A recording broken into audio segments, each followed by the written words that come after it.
Isaiah 14:12. How art thou fallen from heaven, O Lucifer, son of the morning?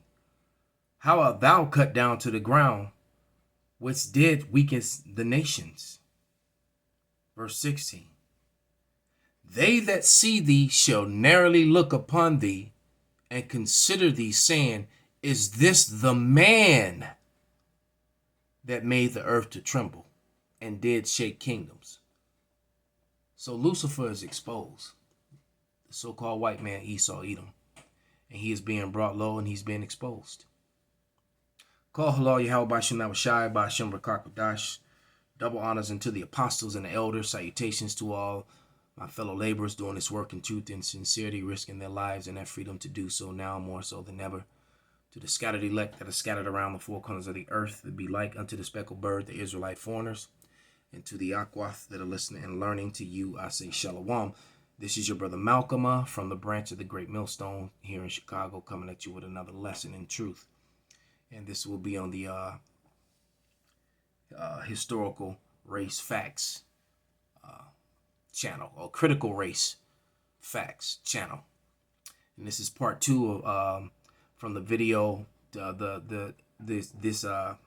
This information here is brought to you from the Birth of a White Nation at Dr. Jacqueline Badalora on the Rob G's channel.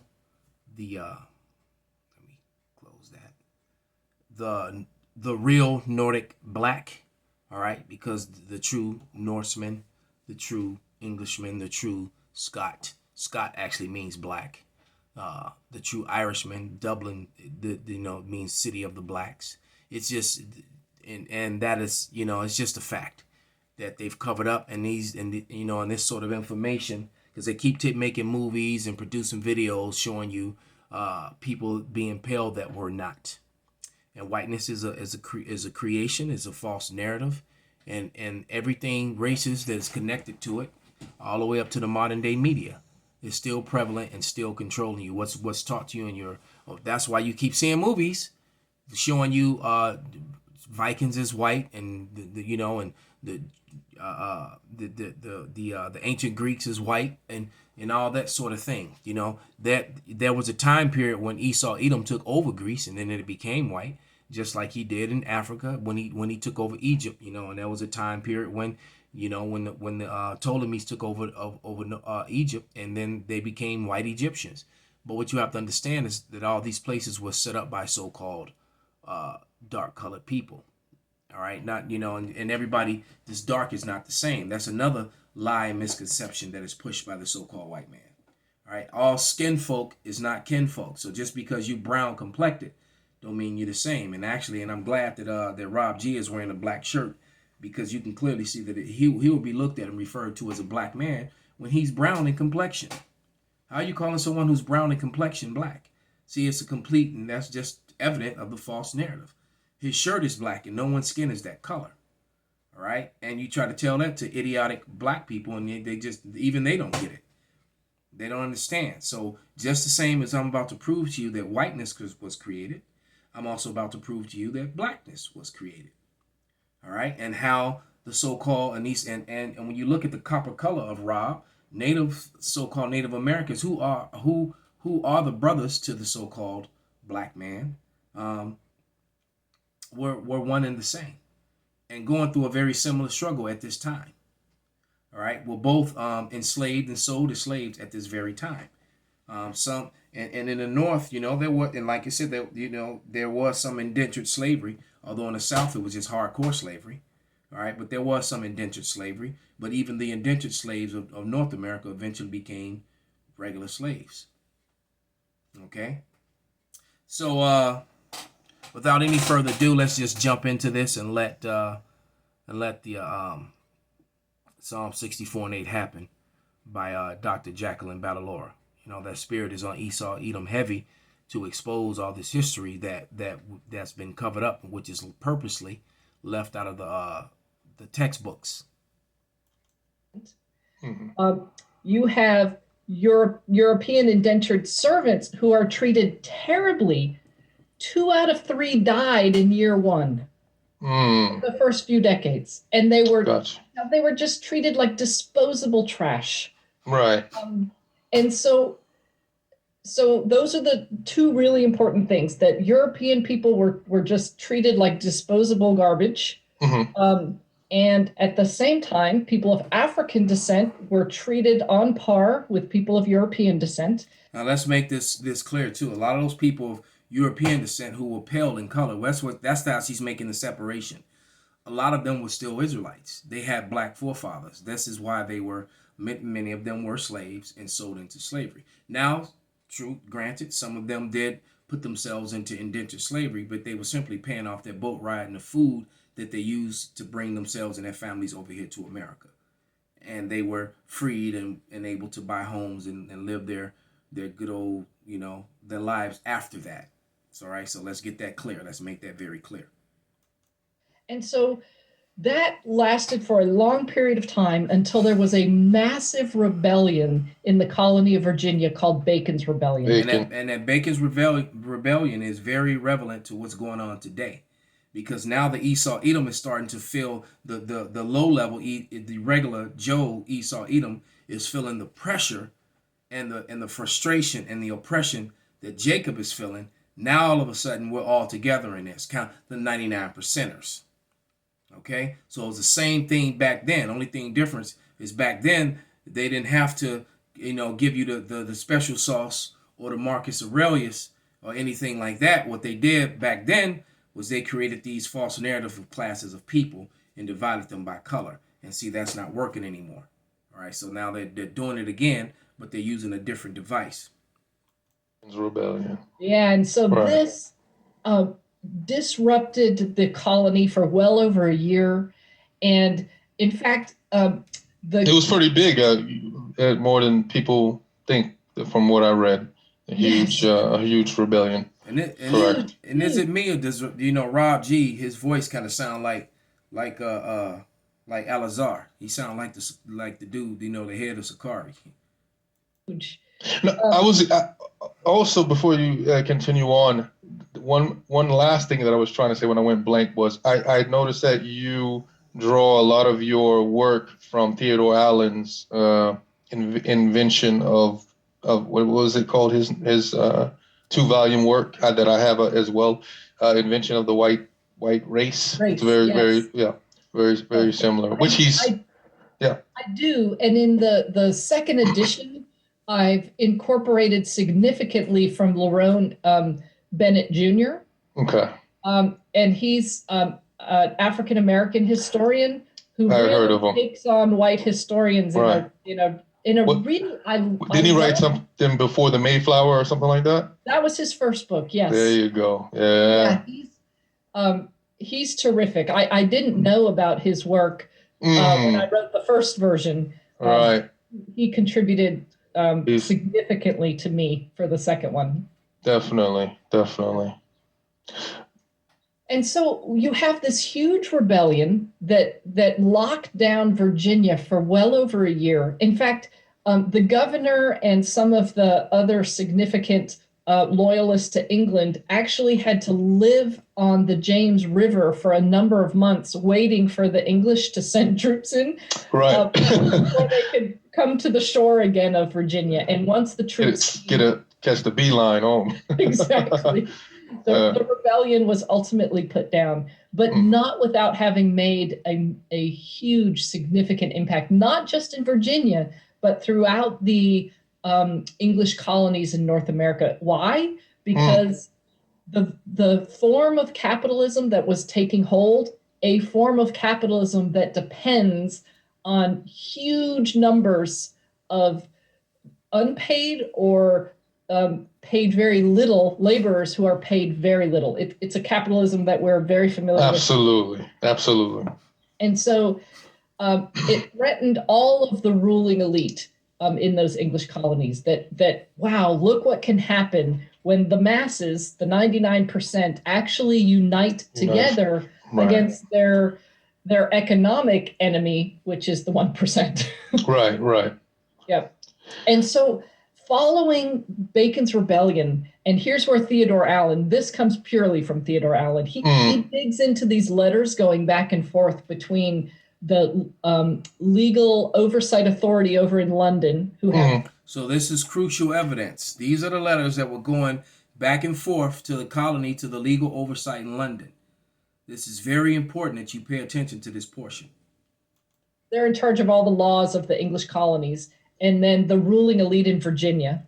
And so they're writing letters back and forth. And in this one letter, the ruling elite in Virginia tell the legal oversight authority in London, hey, don't worry about this. We've got it under control. And they articulate essentially that we're going to be pursuing a divide and conquer strategy to make sure Bacon's rebellion can never rise again. Because in Bacon's rebellion, you had Negroes, Native Americans, so-called Latinos, and other people of melanated, and pale people, so-called white people, the Edomites, were all standing together against the oppression of the elites because of the bad deals they were getting. And some of those elites were wealthy Huguenots, Negroes as well, sellouts who were down with the so-called white man, and they still are today. Okay. And so this is the moment, right? This is where, up until this point, if you study the legal record in the English colonies, you will not see a single reference to any human being called a white person. Wow. Doesn't exist. Were there people with low levels of melanin like me? Of course.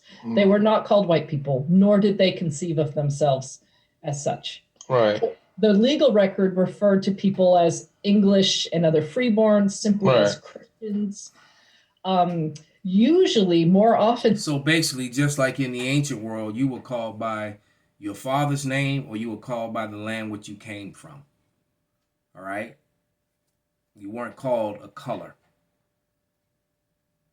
Not a person was just referenced by their nation of origin, you know. Right. And also from what I noticed in antiquity, they and a lot of times they were called. Have you heard of the work by Nell Irving Painter? Absolutely, yes. Yeah, also in the new second edition, yes. There you go. So she also talks about how, you know, of place instead of so much on race, but instead of race, think place. So like the Scythians, if I'm saying it right, Scythians, the Picts, the Saxons, and certain other names. And also she gets a lot on Caucasian. Yes. Blumenbach really bringing that out before. The skull. Right. Right, and Blumenbach, you know, basically lambacked off this right here. So because this whiteness hadn't even come out yet. So all these false scientific lies, pseudoscience about white, black, or what was the term that they used? Negroid, Caucasoid, and Mongoloid. All that came on the tails of this newly created thing of whiteness. Okay, so all that's just pseudoscience and lies in the first damn place. All right, and remember they took Caucasoid, Mongoloid, and Negroid and made that Ham, Sham, and Japheth, which was a lie. It's really kind of a comedy when you learn the history. If it were so tragic, right? The results. And she's right, because it's laughable when you know history, when you understand these things, the bullshit that can continue. Like there's a video that I'm going to do, Yehoratazah, a response to about Joseph, the keeper of the laws. And of course, they're showing Joseph yet again as a so-called white man and the Egyptians. That's a complete and total lie. All right? Because during the time of Joseph, the Egyptians were still very, very melanated, and so were the Israelites. All right? All that scatter and mixture hadn't happened. The Israelites were being compared to Hamites, to Africans. Why? They were intermingling and breeding. And, you know, I had a lot of them had wives and were living right next to them. Right. No, so as you were saying, I didn't mean to. I shoot in every now and then just to.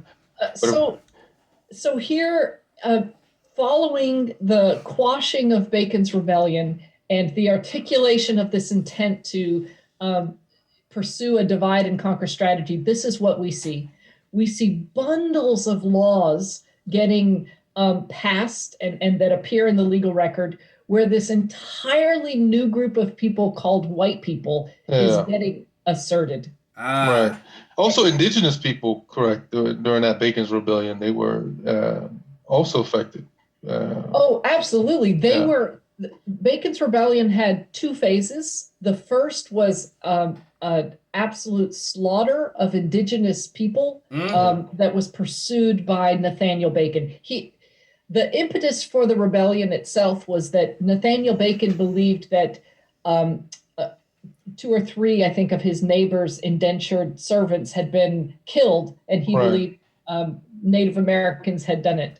Mm. And so he and wanted. that's why, and Nathaniel Bacon was more than likely controlled opposition and set up because Nathaniel Bacon himself was an Edomite, a so-called white man. All right, and they went on a rampage. The first part was to kill off Gadites. Why? To clear up and get more land and property. Okay. A strong, violent response on the Mm. part of Virginia. Because I remember you mentioning in a video about some people thinking like, okay, well, we need like a Bacon's Rebellion again, where all the lowly workers come together in unison. But like you said, it wasn't. It was more complex than that.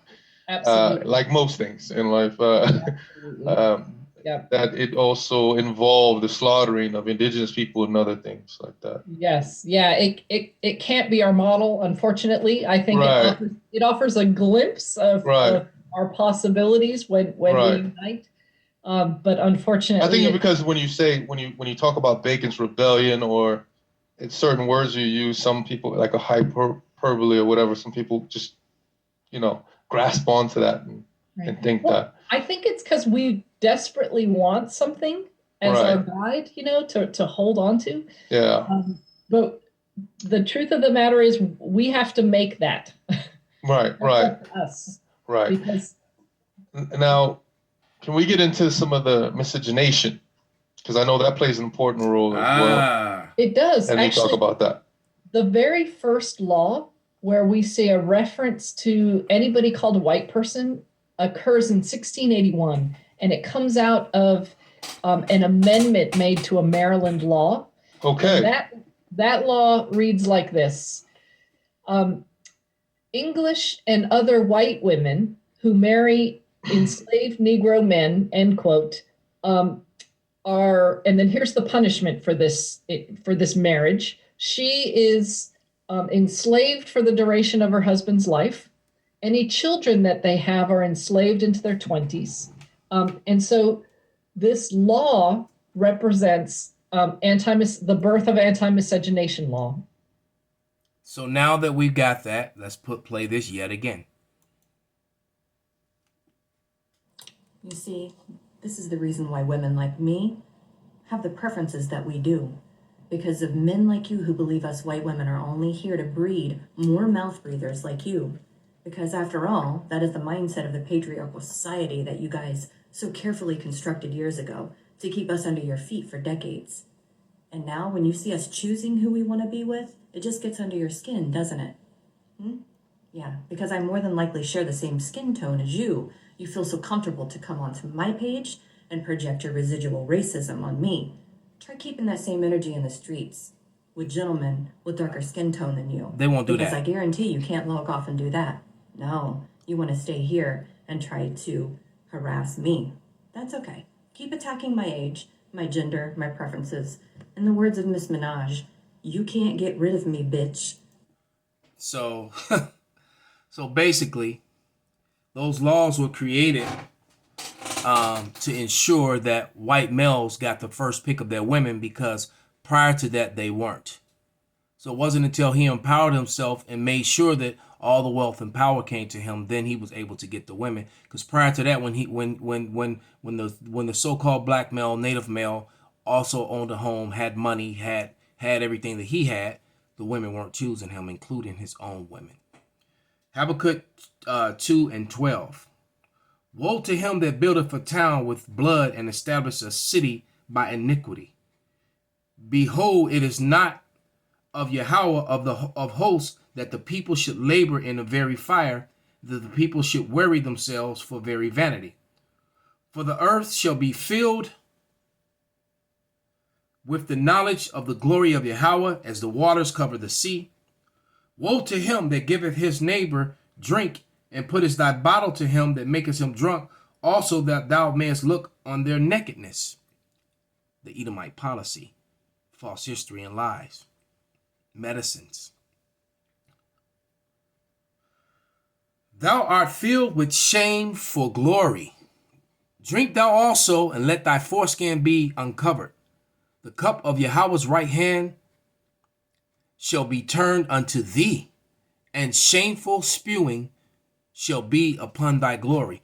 And the right hand of the Lord is creating a horrible vexation and destruction upon Esau Edom, and upon his false patriarchy that he set up, which is American. Even his woman is rebelling against him, and shameful spewing is upon his glory.